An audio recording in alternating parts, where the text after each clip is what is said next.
لہذا آپ دیکھیے اس بات کو واضح کرنے کے لیے تمہید شروع ہوئی وَلَقَدْ أَرْسَلْنَا نُوحًا وَإِبْرَاهِيمَ، ہم نے ہی بھیجا تھا نوح کو بھی اور ابراہیم کو بھی، وَجَعَلْنَا فِي ذُرِّيَّتِهِمَا النُّبُوَّةَ وَالْكِتَابَ، اور ہم نے ان دونوں کی نسل میں رکھ دی نبوت اور کتاب۔ حضرت نوح کی بات ظاہر بات ہے کہ ان کی نسل ہی چلی ہے، لہذا نبوت بھی ان کی نسل میں چلی، لیکن ان کی نسل حضرت سام کی نسل بھی ہے، حضرت حام کی نسل بھی ہے، حضرت یافس کی نسل بھی ہے، تو یقیناً حضرت نوح اور حضرت ابراہیم کے مابین تو انبیاء اور رسل تینوں نسلوں میں آئے، حام کی نسل میں بھی، یافس کی نسل میں بھی، سام کی نسل میں بھی۔ قرآن مجید میں صرف سامی رسولوں کا تذکرہ ہے، البتہ ابراہیم کے بعد پھر جو آئے ہیں وہ حضرت ابراہیم کی نسل میں آئے ہیں، اور حضرت ابراہیم چونکہ اب سے تقریباً 5000 برس قبل کے ہیں، اور ان کی اولاد کہاں کہاں تک گئی ہے یہ بالکل اپنی جگہ پر ایک تحقیق کا موضوع ہے، لیکن نبی ان کے بعد آئے ہیں ان کی نسل میں۔ وَلَقَدْ أَرْسَلْنَا نُوحًا وَإِبْرَاهِيمَ وَجَعَلْنَا فِي ذُرِّيَّتِهِمَا النُّبُوَّةَ وَالْكِتَابَ فَمِنْهُم مُّهْتَدٍ وَكَثِيرٌ مِّنْهُمْ فَاسِقُونَ۔ اب ان کی نسل کے اندر بہت سے ہیں ہدایت یافتہ بھی ہیں، لیکن بہت سے کثیر جو ہیں وہ فاسق ہیں۔ یہ تمہید ہے کس بات کے لیے؟ ثُمَّ قَفَّيْنَا عَلَىٰ آثَارِهِمْ بِرُسُلِنَا وَقَفَّيْنَا بِعِیسَىٰ ابْنِ مَرْیَم، پھر ہم نے بھیجے ان کے پیچھے ان کے نقش قدم پر، آثارہم برسلنا، اپنے بہت سے رسول، وقفینا بعیسیٰ ابن مریم، اور پھر ہم نے بھیجا عیسیٰ ابن مریم کو۔ عیسیٰ ابن مریم کے تذکرے کے لیے یہ ساری تمہید ہے۔ وآتیناہ الانجیل، اور اسے ہم نے انجیل عطا فرمائی حضرت عیسیٰ ابن مریم کو۔ وجعلنا فی قلوب الذین اتبعوہ رأفۃ ورحمہ، اور ہم نے رکھ دیا، پیدا کر دیا ان لوگوں کے دل میں جنہوں نے اس کی پیروی کی بڑی نرمی اور رحمت، رأفت اور رحمت۔ رافت کہتے ہیں اس کو کہ کسی کو تکلیف میں دیکھ کر آپ تڑپ اٹھیں، یہ رافت ہے، اور رحمت یہ ہے کہ آپ اب اس کے لیے، اس تکلیف کے ازالے کے لیے کوئی کوشش کریں۔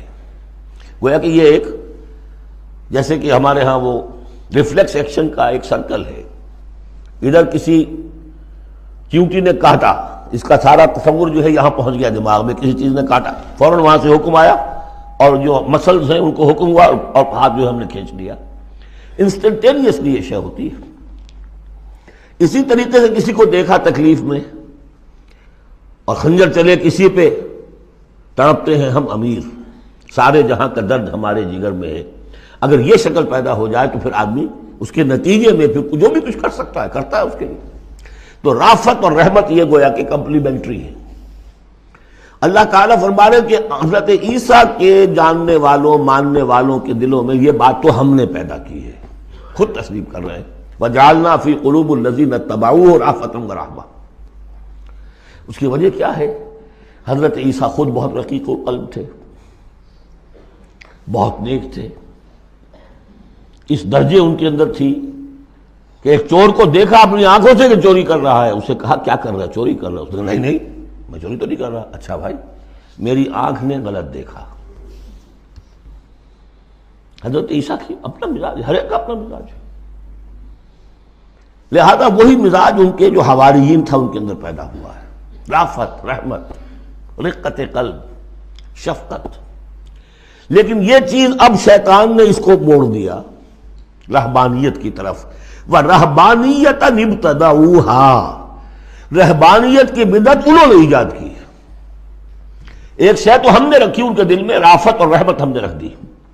تو رافت اور رحمت تو بری شے نہیں ہے، خود حضور کے لیے لفظ سورہ توبہ کی آخری آیت میں آ چکا ہے، بالناس رؤوف الرحیم، بالمومنین رؤوف الرحیم، اہل ایمان کے حق میں آپ رؤوف بھی ہیں، رحیم بھی ہیں۔ رافت اور رحمت، رافت اور رحمت بری شے تو نہیں، لیکن اس کا جو رخ موڑا ہے شیطان نے، اس کو کہا بدعت۔ وَرَهْبَانِيَّةً ابْتَدَعُوهَا، رہبانیت کی بدعت انہوں نے ایجاد کر لی۔ مَا كَتَبْنَاهَا عَلَيْهِمْ، ہم نے تو وہ ان پر فرض نہیں کی تھی۔ إِلَّا ابْتِغَاءَ رِضْوَانِ اللَّهِ، ہم نے تو جو فرض کی تھی وہ یہی تھی کہ اللہ کی رضا تلاش کرو۔ اللہ کی رضا تلاش کرنے میں ایک راستہ یہ ہے، نفس کشی، سیلف انہیلیشن، تپسیاں، ریاضتیں، رہبانیت، ترک دنیا، تجرد کی زندگی، شادی بیاہ نہیں کرنی، لیکن یہ غلط راستہ تھا۔ اللہ کی رضا کا راستہ کیا ہے؟ وابتغوا الیہ السبیل وجاہدوا فی سبیل اللہ باموالکم وانفسکم، یہ راستہ ہے جو اللہ چاہتا ہے، باطل کو ملیا بیٹ کرنے کے لیے، حق کو غالب کرنے کے لیے، ظلم کے خاتمے کے لیے، عدل و قسط کو قائم کرنے کے لیے۔ سختیاں جھیلو، تکلیفیں برداشت کرو، بھوک برداشت کرو، فاقے برداشت کرو، جان و مال کا نقصان برداشت کرو، یہ ہے کہ جو اللہ کی رضا جوئی کا راستہ ہے جو اللہ نے سکھایا ہے۔ ہاں شیطان نے موڑ دیا کہ ان کی نیکی اب تمدن سے مڑ کر ادھر چلی جائے، تاکہ یہاں تمدن کا میدان میرے لیے ننگا ناچ میں ناچوں، مجھے کچھ پوچھنے والا نہ ہو۔ فما رعوها حق رعایتها، پھر ایک اور دوہرا جو ان کے اوپر چارج شیٹ ایک اور ہے، پھر وہ رعایت بھی نہیں کر سکے اس کی جیسی کہ رعایت کرنی چاہیے تھی۔ ایک دفعہ آدمی طے کر لے میں ساری عمر شادی نہیں کروں گا، مجرد رہوں گا، یہ تو آسان ہے، اس کو نبھانا تو آسان نہیں ہے۔ اللہ نے انسان میں جنسی جذبہ رکھا ہوا ہے، نتیجہ کیا نکلا؟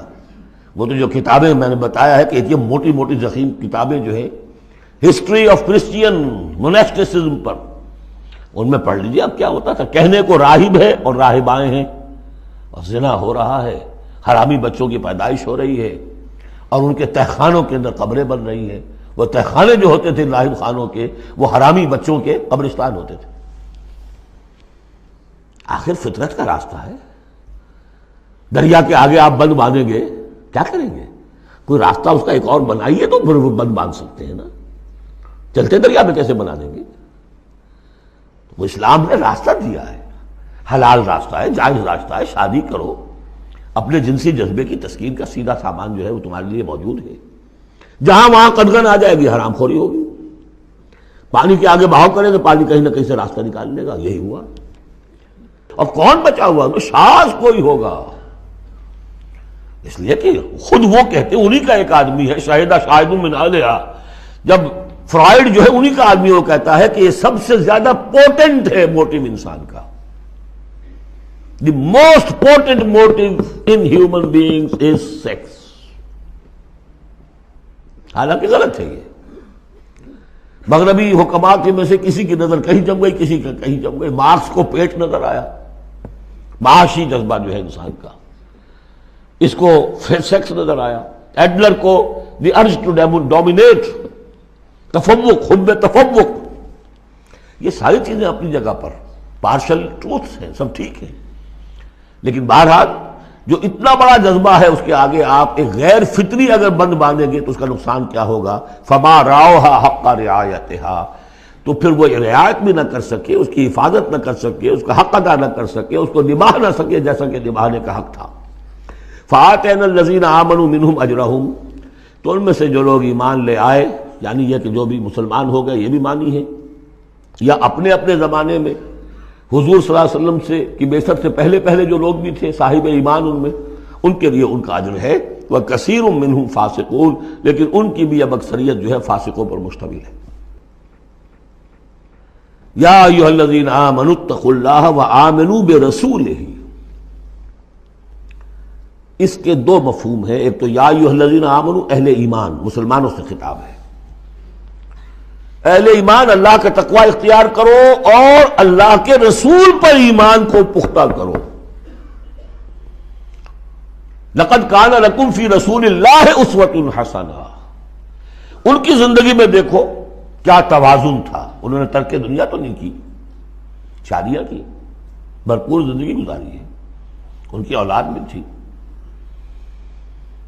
کتنی بیویاں تھیں، ہاں اس کے باوجود پوری زندگی لگی ہے دین کے غلبے کی جد و جہد میں۔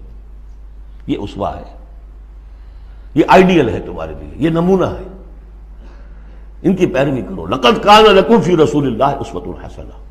اور اس اسوے میں واقعہ یہ ہے کہ یہ بھی دیکھنے کی ضرورت ہے، ایک تو یہ کہ آپ حضور کی زندگی میں گنتے چلے جائیں، یہ چیز بھی تھی، یہ چیز بھی تھی، یہ چیز بھی تھی، یہ چیز بھی تھی، یہ چیز گن لی، آپ نے فہرست بنا لی، آپ نے وہ ساری چیزیں جو ہے اپنے اندر پیدا کرنے کی کوشش کی، فیصلہ کر لیا کریں گے۔ لیکن اگر یہ حماقت آپ نے کر دی کہ دیکھا نہیں کہ ان مختلف چیزوں کے مابین ریشیو پروپورشن کتنا تھا، اصل شے ریشیو پروپورشن، ایک چیز کتنی تھی دوسری کتنی تھی، تیسری کتنی تھی؟ اگر ریشو پروپورشن ڈسٹرب ہو جائے گا تو نسخہ تو ختم ہو جائے گا. جیسے نسخے کے اندر 4 دوائیں ہیں، ایک تولہ بھر ہے، ایک ماشا بھر ہے، ایک فرض کیجیے چھٹانک بھر ہے، اور آپ نے وہ چھٹانک والے کو تولا کر دیا، تولے کو چھٹانک کر دیا، تو نسخہ شفا کے بجائے نسخہ ہلاکت بن جائے گا. تو محض یہ ثابت کر دینا یہ ثابت ہے، فلاں حدیث سے ثابت ہے، یہ ایک بات ہے، صحیح ہے یہ.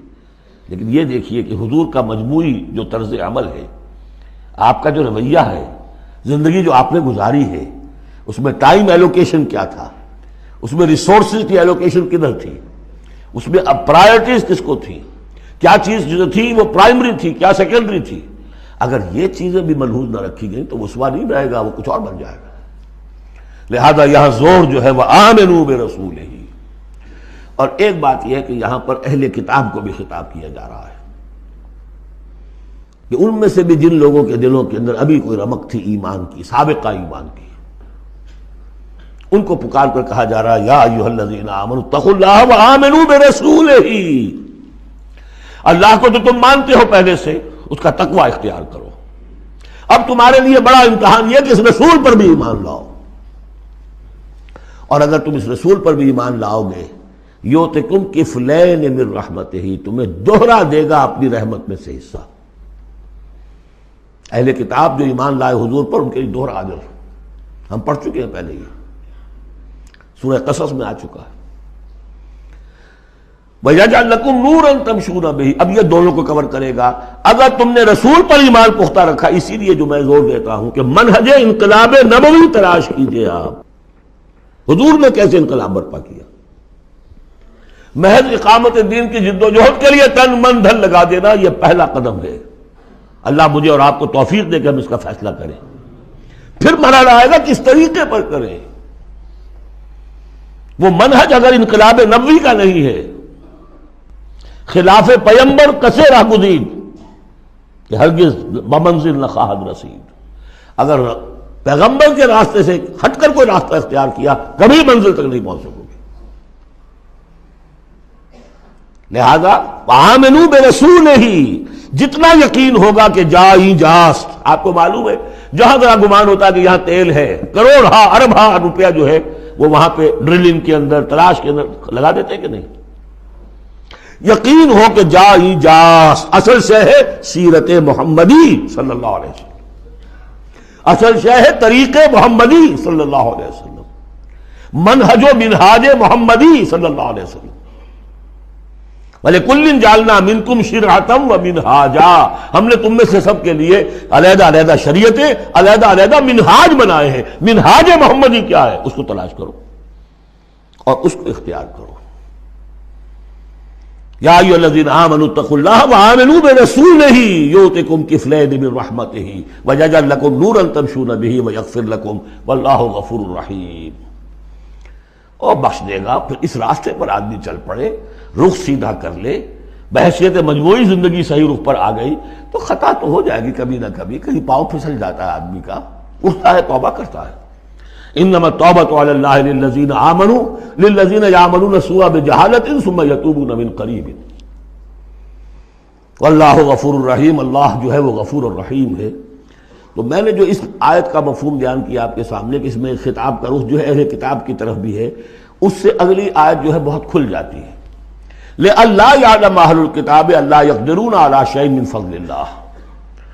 جن کے سامنے یہ پہلو نہیں آیا اس آیت میں، انہیں یہاں کہنا پڑا کہ یہاں لے اللہ میں لا زائد ہے، مراد لکے لا یعلم. اگر تو وہ آیت صرف مسلمانوں سے خطاب کر رہی ہے تو انہوں نے ترجمہ کیا تاکہ اہل کتاب کو اچھی طرح معلوم ہو جائے کہ اب انہیں کوئی قدرت حاصل نہیں ہے اللہ کے فضل پر، کوئی حصہ حاصل نہیں کر سکتے اللہ کے فضل میں سے.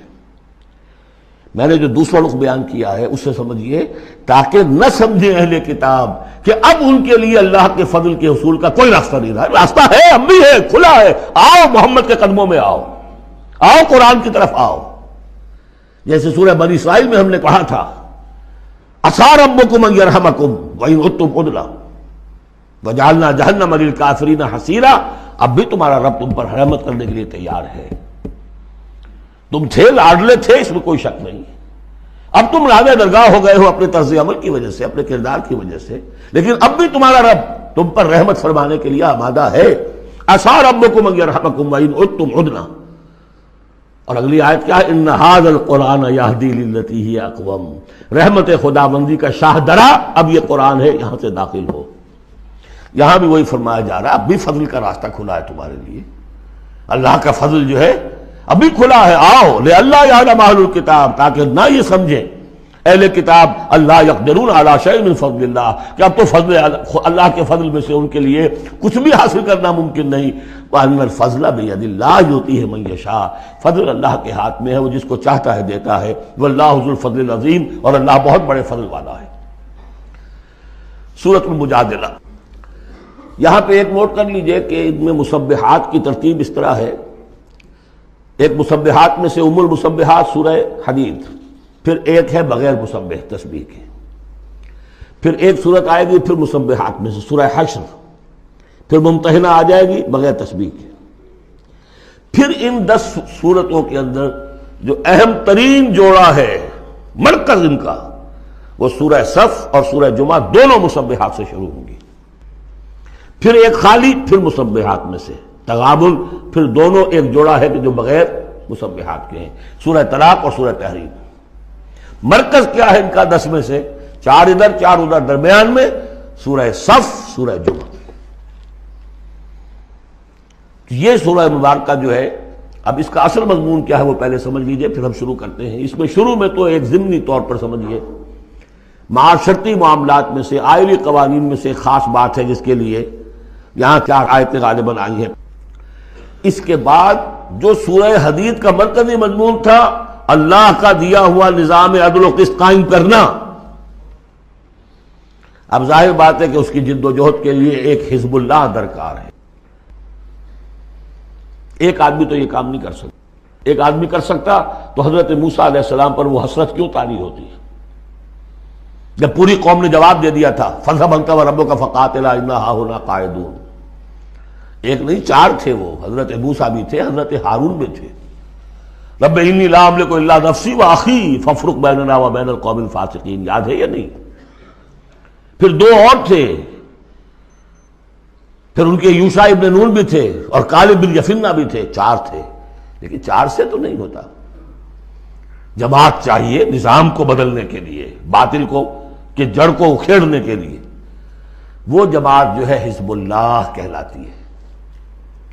لیکن ظاہر بات ہے شیطان بھی بیٹھا نہیں رہے گا، it is not going to take it lying down۔